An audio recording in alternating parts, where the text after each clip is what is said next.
Sorry, y'all. We've I been I did a goof. talking for We've been talking what, for 20 15 minutes? minutes. Yeah.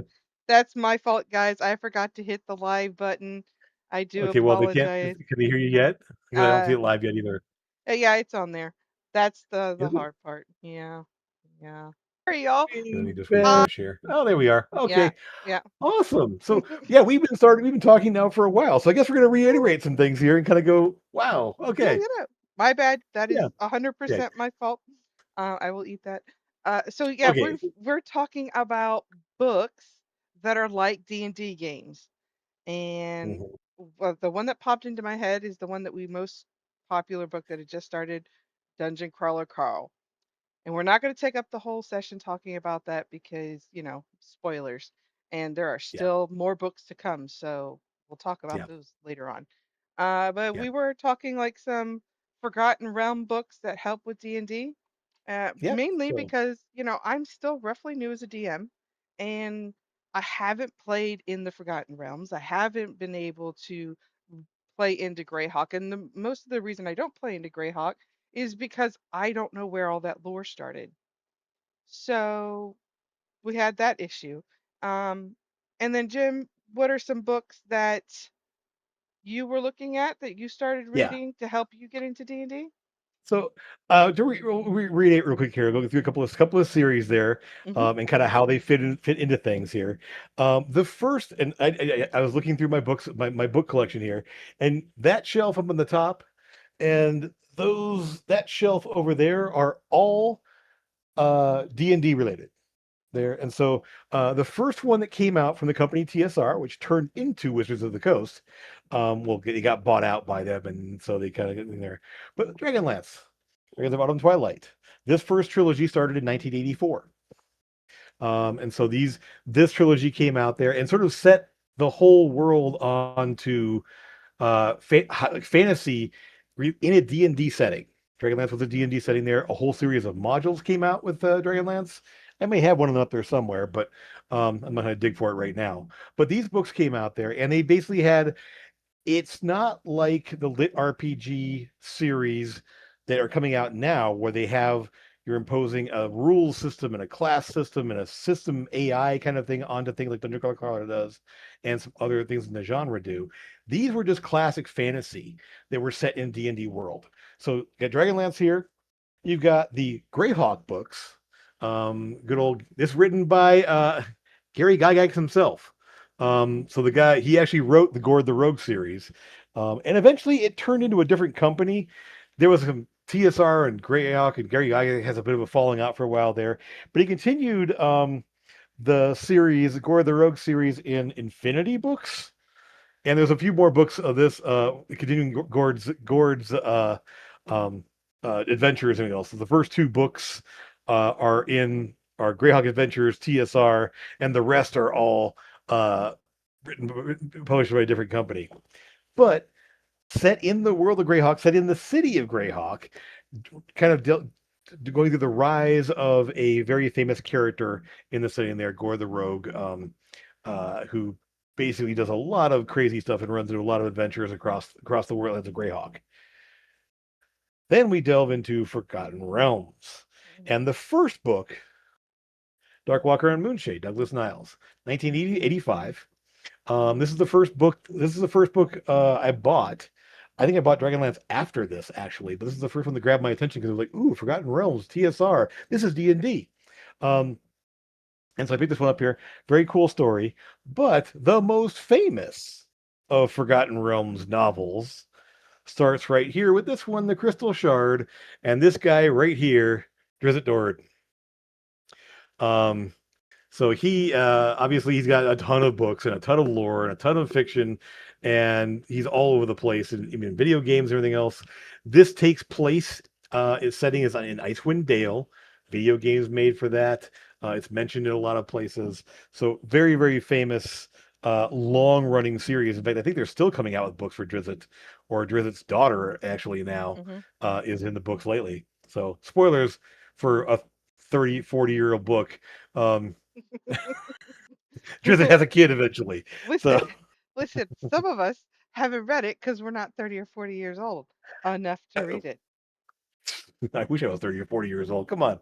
Um, but anyway, there's so beyond this, there are a ton of other the Harper series. There's 12 books in the Harper series. The Harper's being made famous in the D&D movie. The main character, Edgar, Edgin, whatever his name was, um, played by Chris Pine. Uh, Hmm. he was a Harper.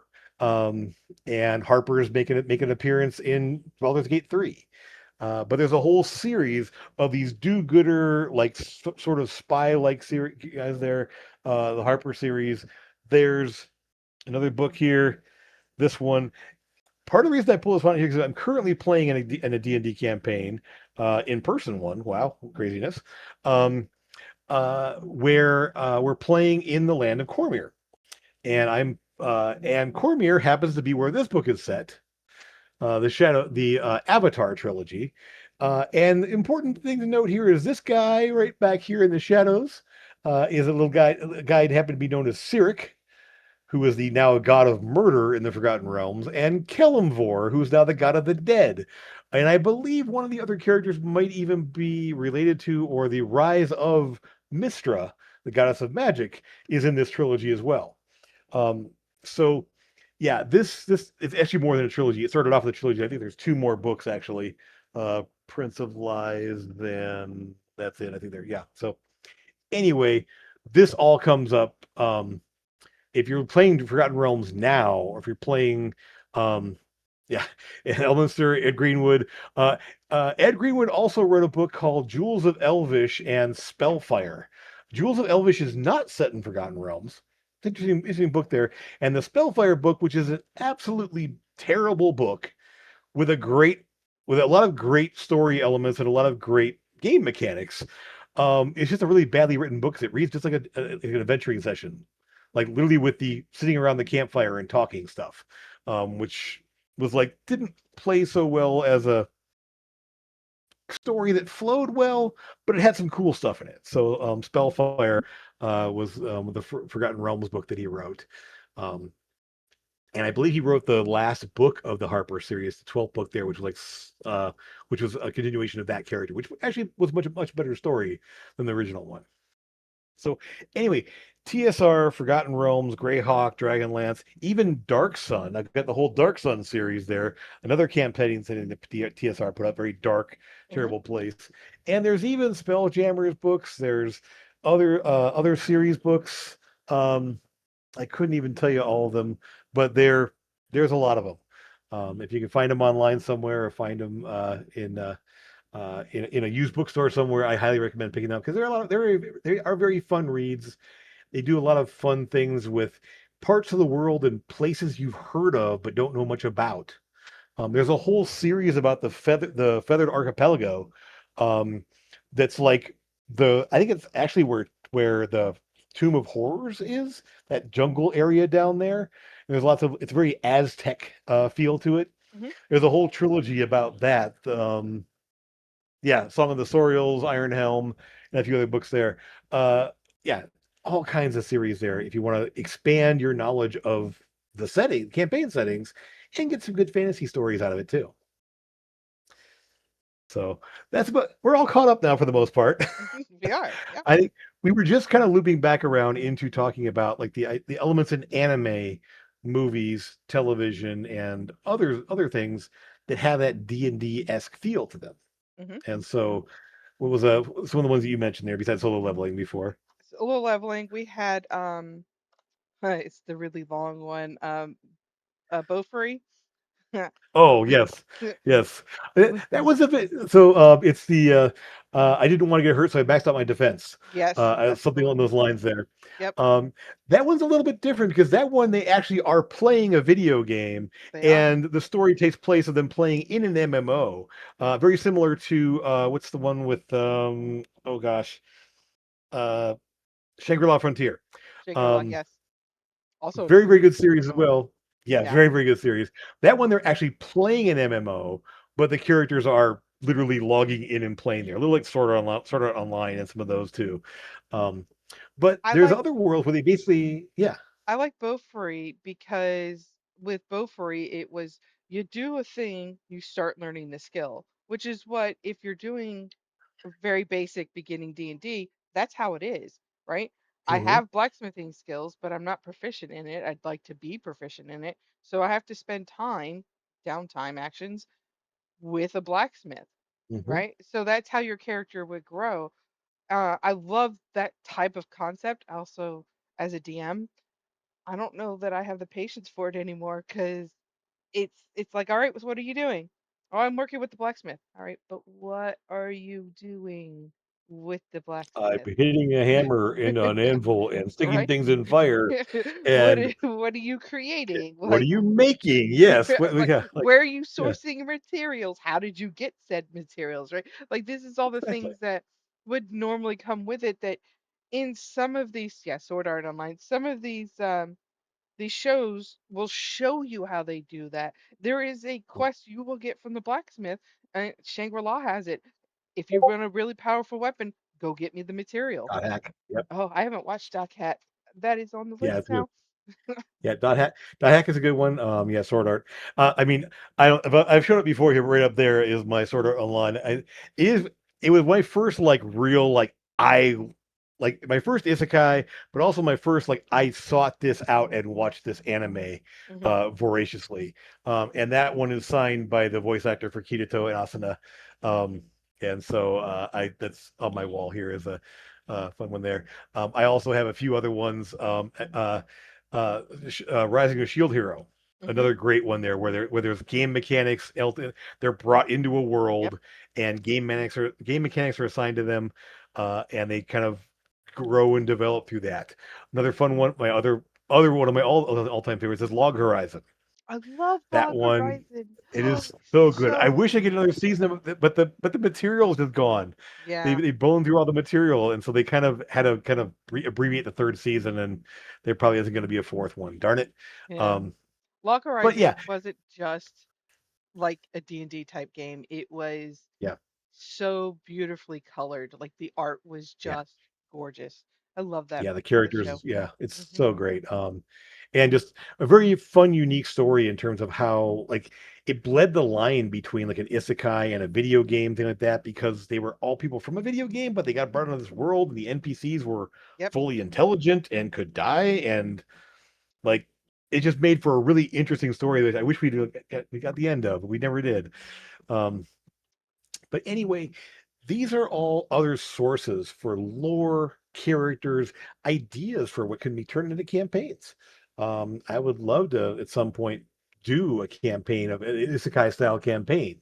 Uh, I'm kind of doing that right now. One of my games is a little bit like an isekai. It's really called Through the Open Door, and it's a setting in Daggerheart, where we're all from different worlds that are being messed up and torn apart, and we all walked through a door and ended up in this weird little tavern, and we all sort of picked different worlds and different characters and weirdness, and so um, tying back to the whole lit RPG, my character in that one is literally from the Wandering Inn, Ah, nice. a massive, massive. The Wandering Inn. If you want a good time for about 300 hours, Hmm. the audiobooks are insanely long. Um, it's but it's amazing story, amazing narrator. I highly recommend the audiobook because Andrea Parsons is amazing.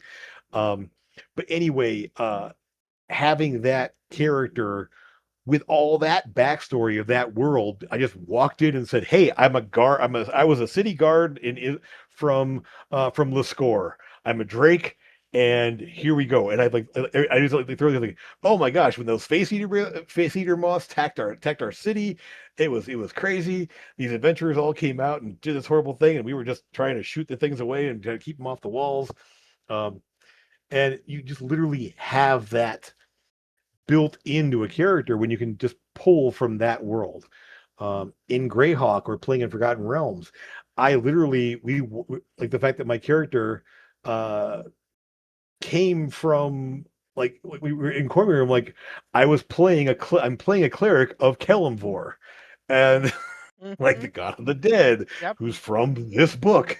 Who I'm like, I remember this guy being a human, immortal ranger character, or Kelemvor Ranger. He was a paladin looking guy here. I can't remember. It's been too long since I read this. I need to go back and read it again.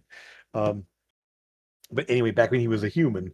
Um, so yeah, it's just it's there's when you can delve into the lore here and then be able to draw on that to make your characters or just know more about the world, it's going to add to your experience as a DM, but even as a Hmm. player as well.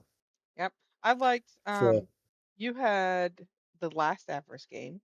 You brought mhm, in some of the core magicians, the core yeah, artificers, and we got to play with their magic items. Like they're no yeah, longer alive, but their items are still alive. And I went, I don't even know who this guy is. I yep, probably should know who this guy is, but I don't yep, know who this guy is. And then yep, it became part of the story, and ever since then, from that point on, Jim, I've been searching materials to try and figure out who these people are, why yep, they were in your game, how we're supposed to be able to like it. Like one of them is Bigsby's hands, right? Like yeah. why Morton have a Keenan and spell? Bigby, yep, Yep, why have a spell off of Morning Kingdom and not know the character itself of how it got created in the first place? yep, And lore dump is always fun. We love lore yeah. dump sometimes. So I just want to put this book, I believe, does it actually have this one have it in here? I think this book. So I basically, so just to kind of flesh it out there, I did use the Circle of Eight, from Greyhawk World, which includes Morgan Kanan, Bigby, uh, um, Autoluke's Resilient Sphere, all these people that have names that are attached to spells, even Rary, um, who Rary, there actually is a whole adventure Very. set of Rary the Traitor, Mm-hmm.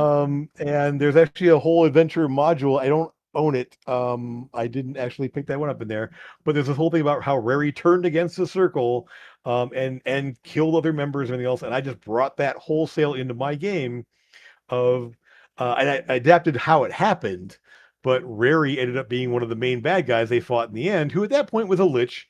So a 20th level wizard who was a lich. That's I the mean, power level they were dealing with. isn't Uh, that how it and works? he had turned Bigby and was it Morton Keenan and Bigby? I think In it was my the two of them in the game? who were demi liches. They had to fight them in the hold of this airship, and who was actually they were actually set to protecting Rary's phylactery inside there, and so that's how they were able to actually destroy his phylactery and Yeah. go from there. So, It was real Andy, so interesting spoilers if to you're do watching the that. campaign. It was very interesting for that one. I will tell you, Yep. I'm sitting here as a player going in awe because it's great storytelling, Jim. Good job.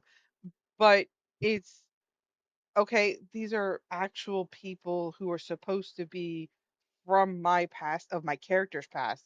Like I'm supposed to know these names, and Yeah. me, the person, does not. So I was learning that and going, wow, these are pretty powerful people. But they couldn't come up with a self-flying carpet that had to come from an artificer hundreds and hundreds Oh of no. years later. They they they flying carpets existed. How Nils used it was different.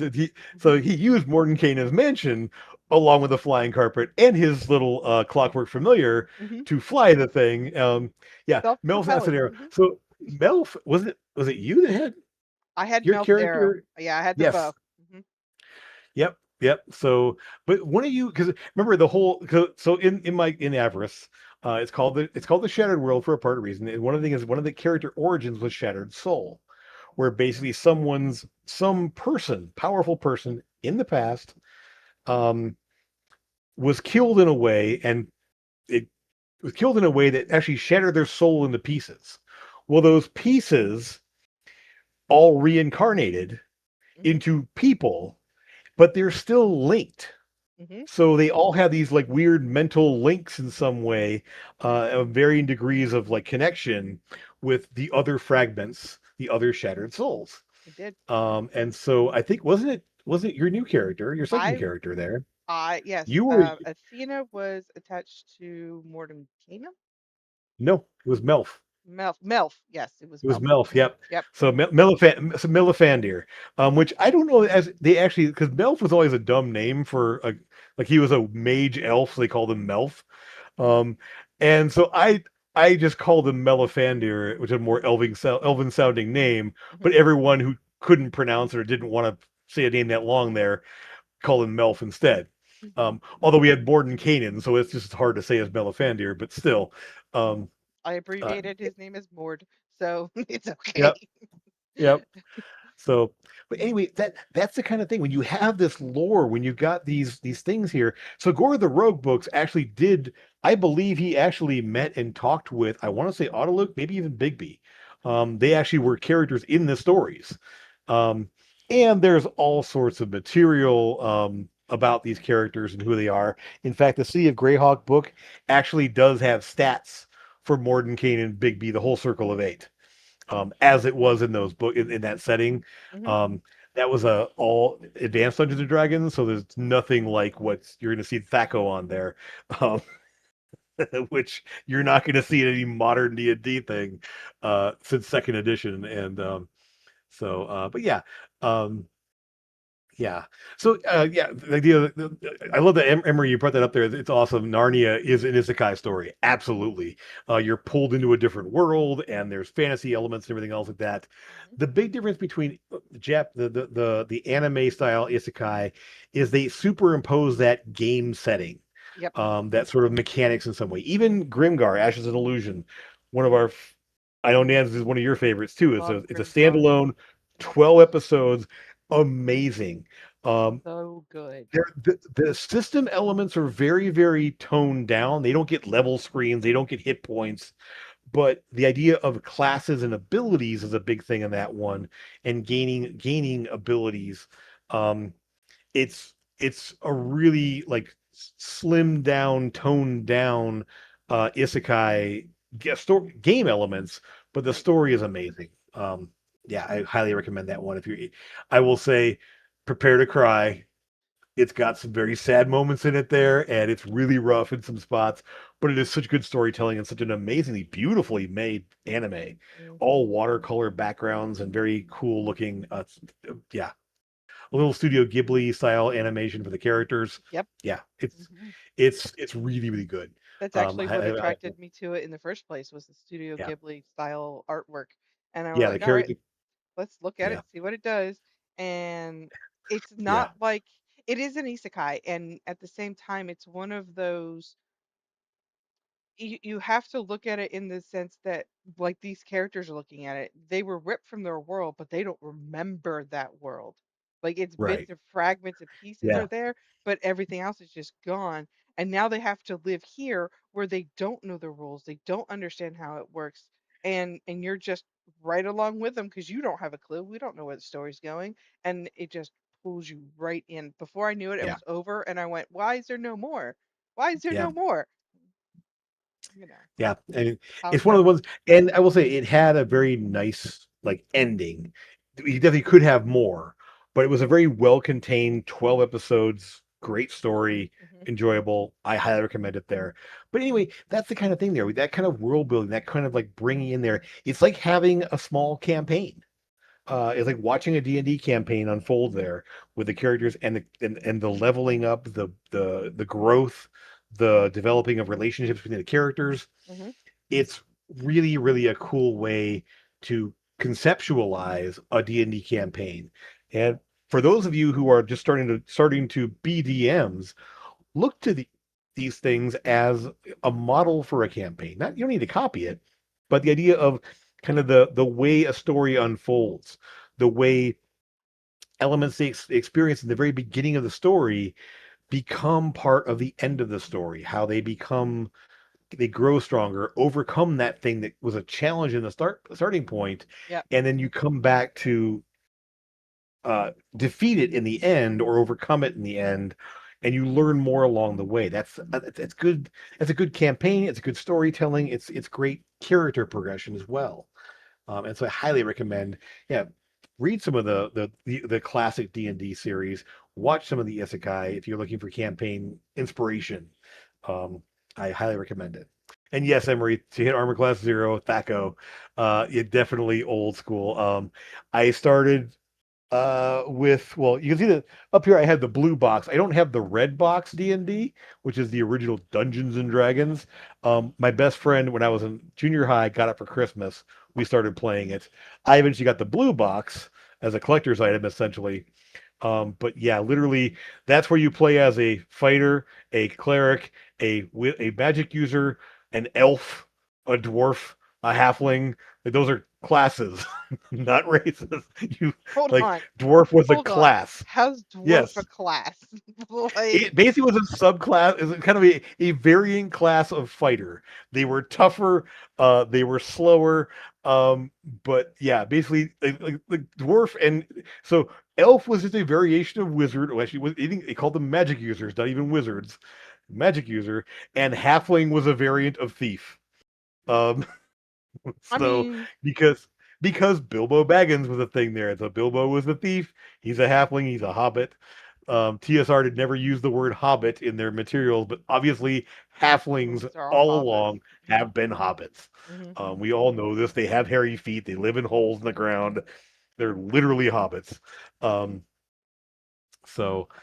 they've made variations and separated them out. In fact, the Kender are sort of like the from Dragonlance are sort of the halfling equivalent, and they're even more thief-like. But they're just borrowing it. They'll give it right back. They Well, meant to give it back to you. They just forgot. that's the other lovely book that we completely have skipped over. All of the Lord of the Rings books, all of the Hobbit books, Yes, they are yes, definitely super tied in to D&D stuff. yeah. Like, Well, and Gary Gygax flat out said himself there was a major inspiration for everything there. Um, yeah. yeah. What about a game where the PC characters continue their normal life when the players are not playing and the PCs are aware the players are there? Wow, that's There really meta. there Um, is one. It's called Overlord. Check it oh, out. okay, yeah, kind of, yeah, yeah. Go watch Um, Overlord is he but as a wanted to game, stay in yeah. the game, and then the NPCs became aware of that they were NPCs of a Hmm. game, and Yeah, he's there doing his thing. yep.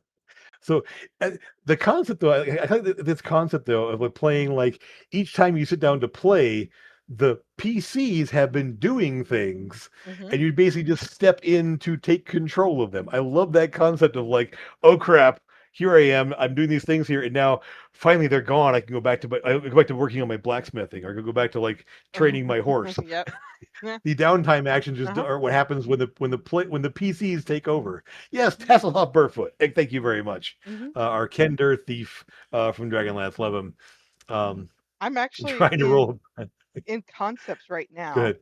of figuring out how Mhm. to make the players monsters and them the bad guys because So, I have read a few books where mm, it's being told from that perspective, and I'm just like, that is the most backward thing I can ever think of, and I yeah. love it to death. It's so much chaos, so much So, fun to funny think thing of. is, my kiddo, who I taught to play D&D years ago, Hmm. my kid group there, their first campaign they decided to run for themselves was that they were basically playing as villains trying to populate a dungeon to catch PCs in. Um, and so there is a dungeon siege. There's a video game out there where you actually play as a dungeon keeper. Um, and you really, the whole thing is you're populating a dungeon with monsters so that when adventurers come in, they die and you get their stuff. I mean, So the whole thing is making a dungeon as strong as possible to kill more adventurers to get more of their stuff, and then put in and then upgrade your dungeon to kill more adventurers with. It's kind of the gameplay loop, and that was the campaign they were going for, and it was hilarious to see what they were trying to do in terms of trying to recruit and capture monsters to put in their dungeon, trying to get treasures and build traps for players to go into their dungeon. hmm. Very, very fun concept there. So, yeah. But yeah, obviously, video games are a big inspiration. Like playing video games beyond just Baldur's Gate, but other fantasy-based video games, MMOs, can really develop ideas like being able to take like concepts for I mean if you were to play an MMO like World of Warcraft, um, uh, taking a quest line straight from that and dropping it into whatever fantasy world you're working in there. Great, very, very possible. An evil campaign playing like redeemed monsters. Great idea. My character was actually playing my kiddo, my youngest there, Micah was playing as um they're modeled. They were a spider person. Sorry, Nans. Uh, they it was like take a I'm okay drider, with Riders. remove the spider body, and That just have extra arms why? and fang. Why? Like so, they had Still like makes you three a arms spider. and legs, but they walked upright. They didn't scuttle around like a spider there. They had a couple extra eyes, um, and fangs and webs. So they actually could cast the web spell essentially as, um, pretty much as an action essentially.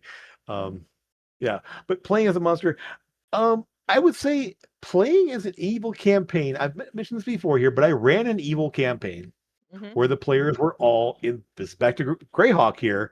They were all agents of the Scarlet Brotherhood, Okay. and their whole thing was to go to this remote place in the southwest portion of the map in Orth, the Greyhawk world. Um, and this whole is the Duchy of Berghoff, which comes from. Oh my gosh, I want to find it here real quick because it is one of my favorites. Hmm. Sorry. One sec. Oh yeah, here's the Dragonlance module. Um, here we go. I'm sure you have a ton of Dragonlance modules. I don't. I only bought one. The reason why is my best friend in high school bought a bunch of them and wanted to run them as his first time DMing. So I Okay. didn't buy them, and he bought them all. And so I played through a bunch of them, and then I never actually turned around and bought them. So I got that from a friend's collection there. I just happened to get the first Dragonlance module there in the collection that he gave to me, and I was like, okay, this is fun. Um, so yeah, so I never actually bought them. Maybe I'll find them online somewhere as a bundle somewhere on eBay or something, but it'd be kind of fun. But anyway, the Evil campaign. Um, so they were actually playing as evil characters. One was a necromancer. This is a D&D 3.5. One was playing as a monk. Scarlet Brotherhood in Greyhawk is an organization of sort of like genetic purity Nazi like things, but their main thing is like monks, very much about purity of body, purity of spirit, and anyone else is needs to be wiped out because they're not as good as us, kind of thing. And so but their whole thing is they send in spies to go destabilize a region so they can move in and take it over. And so that's what they did. These two modules, the Sentinel and the Gauntlet, two-part module here, very fun little place here. But it details this very remote place in the southwest corner of the main map of Greyhawk, of the world of Orth, of the Duchy of Berghoff, is where this is place here. And their whole thing was to move into there, take over, and completely destabilize and take over the region. And they did. Um, with some very fun, crazy shenanigans that eventually got them very much in charge of everything, and they had a great time doing it. So, um, yeah, so it's one of the situations where they had to sort of play up the hero aspect of like, yeah, we're heroes, but they're all totally evil, and they eventually sort of like kill the one of the main princes of the nearby region there, capture his wife and put her in a prison, and then basically, oh, something happened to him. It's terrible. We'll move in and take care of the place for him in his absence. Um, and so like they send agents in there to actually take over, and yeah, and so that was part of the campaign of how you're going to do this. They just literally went in and took over. It was fun to play through. It was a good time. Yeah. But the idea of playing as monsters, that would be fun. I mean, let's play a monster class sometime of like playing like an actual evil monster who's not evil anymore, or good characters who are put in the body of evil monsters. Like I Well, want to play a beholder, sure, you could play as an evil monster, but the only thing for us that would make them be evil is because we're technically the good guys in that scenario, right? But sure, if we flip it around, maybe they're not evil on that side. Maybe they are just chaotic and yeah, they just are who they are. But I'm not opposed to playing evil monsters in an evil campaign setting where monsters are supposed to kill everybody anyways. Yeah, I've yeah, just got to find the logistics of how to make a character sheet to do that, because yeah, if you come to me and you're like, Diana, I want to play as a dragon, I'm going to say, okay, a, a young dragon, because that's the stat blocks I have. Or I may have to come out and try to figure out our own little way of building it at session 0, because yeah. that would be fun too. There'd be a lot of logistics to work out there in terms of like how to play that kind of thing. Like they're playing as a weaker powered, or the funny idea. One person I played in a campaign with a guy who was playing someone who was a red dragon, but he'd been polymorphed into a human. And his whole purpose, the entire game, was to get powerful enough to be able to cast polymorph to turn himself back into a red dragon and kill everything, Hmm. Hmm. especially the person that polymorphed him in the first place. Yeah. so, so yeah, some fun options there. And so, I think when you mentioned Overlord, that's one of those games where that's one of those series and stories, and everything else, where you basically are playing a villain. I mean, Ainz Al Ghul is not a hero in any way, shape, or form. He is a total psycho and does some horrible, awful things. He does. He does. Yes. But yeah, and so but again, he's also like that. I mean, he's almost a plot device. Like he's too powerful. It's just The ridiculous. the story itself is kind of weird because uh it he comes in as a player who fell asleep at the computer when the system server shut down, right? And he still shouldn't be able to get in it, but he's not logging out of it. So is it an Can't. isekai? Is it a not isekai? Like, right? There, Yeah, there's he could. there's there's no login option for you. Try to find it. It's not there. Right, right. So now he's trapped into this world. He still has all of his old stats and things, and he still has access to all the things that he had when he was becoming the overlord of the game, right? Hmm. And now he Yeah, has to play that overlord, which I think was a really good story. yeah. And It's a very good story there. Yeah. yep, Sentinel Um, Slime, Sentient Slime. It's fine. Funny that you mentioned that. I playing my Tuesday game. Took a break from Daggerheart for a little bit there, and one of our players, one of our other my fellow players, is running Nimble system, which is a stripped down D&D thing of that, but it has a little bit more of a cartoony aspect to it. Hmm. And my character is actually one of the character options was a slimeling, which is basically like a like a humanoid Hmm. slime. But your aesthetic and how you look depends on what kind of slime you are. So I was a black pudding, the Nice. little shadow character, and I'm playing a shadow monster. And I can summon up little shadows to go out and do things. And I can make a shadow blast and stuff like that. So I'm playing this little like goopy black slime person, um, who can summon shadows and do stuff there. But he's a totally nice character and just like, okay, I just want to be happy and play and play with my slimes and play with my Hmm. shadows. And these people are bad, so I'm gonna melt their faces off. You're right. Yeah. So, yeah, I love that. He's trying to eat in peace, but those damn humans keep invading. Poor goo box. That's funny you say that. I My know. One of my characters when I was originally building it out for a different game was going to be named Goobox. And in fact, actually was for like 6 episodes. Um, I originally wanted to play an ooze creature because that was the name of in D&D. That's what they're called, ooze. And Yep. it just didn't fit right. It was weird. Didn't work. I Didn't work just in the game. Yep. well, I was just like, how? Nope, Furbog it is.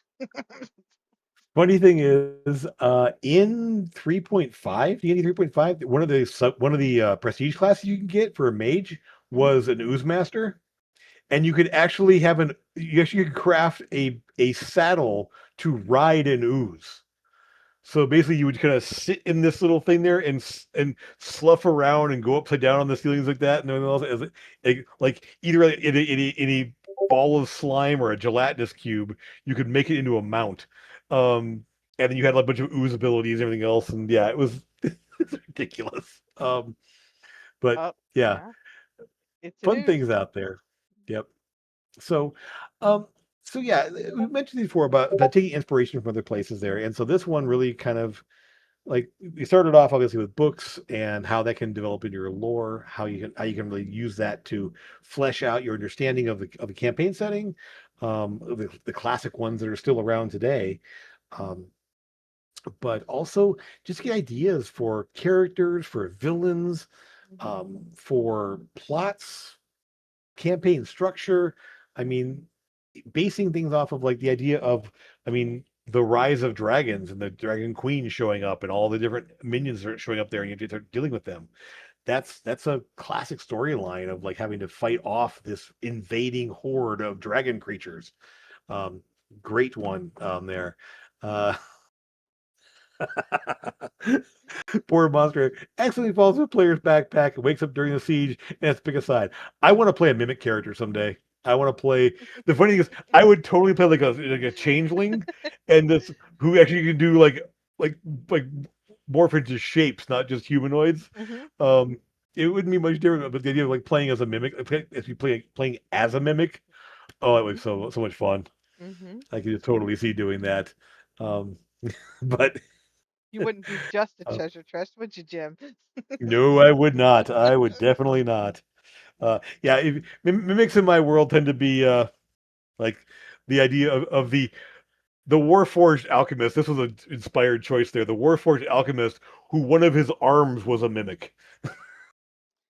I love the concept of mimics now because originally mimics were just like treasure chests, right? Yeah. I love the concept of them being items because Mhm. what's the first thing that most adventurers do when they get to a door?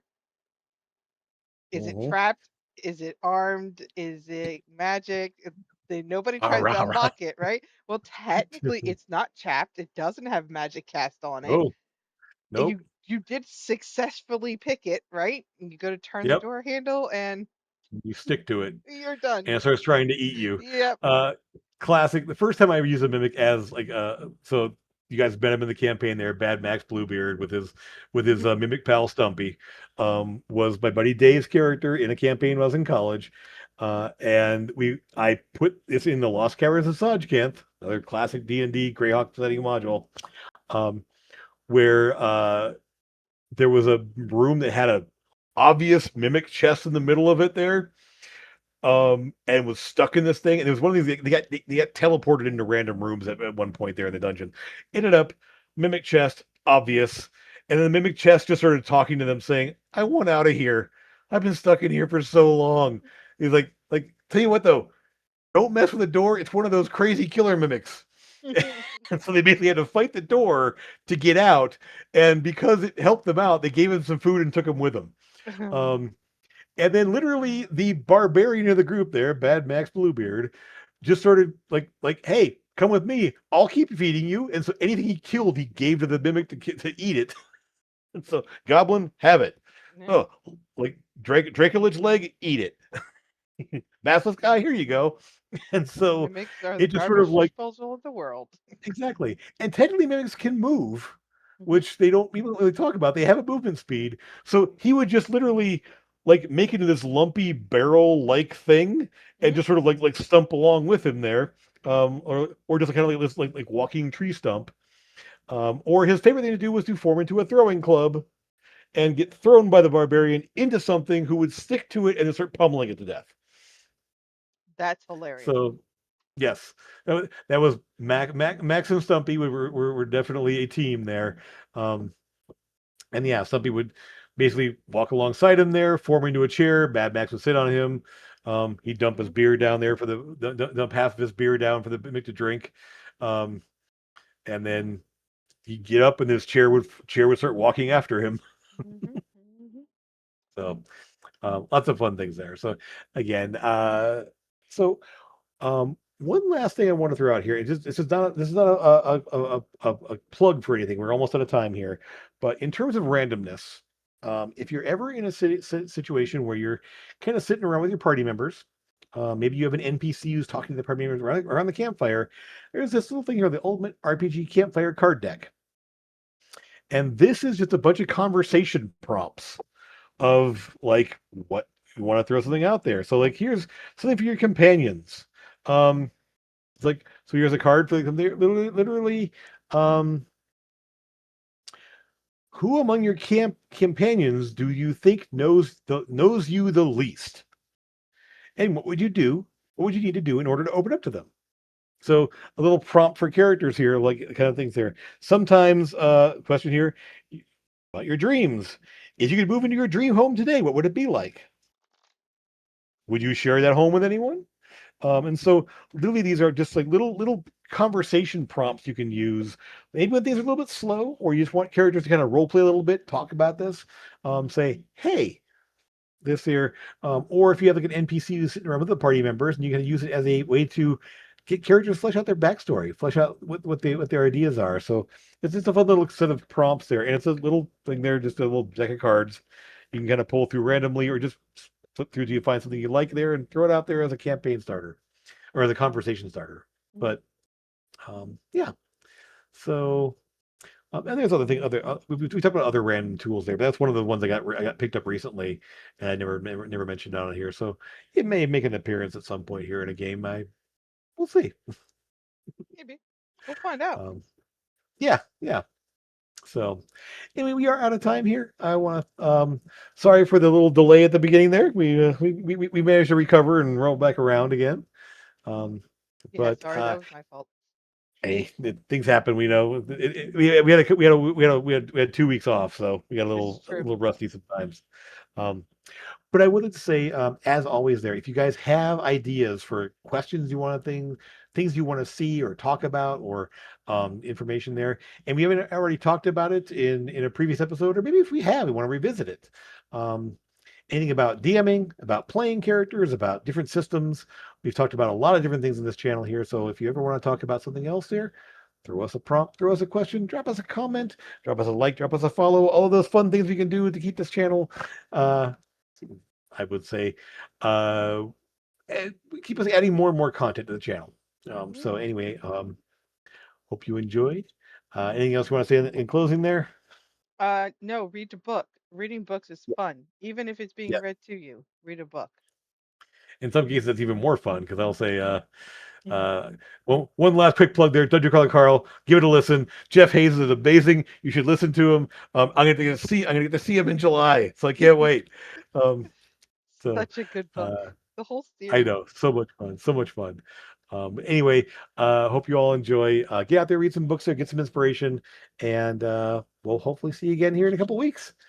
Anyway, have fun, enjoy those games, run those games, play those games, everything else. And we'll see you again soon. Take care, everybody. Bye. Bye, guys.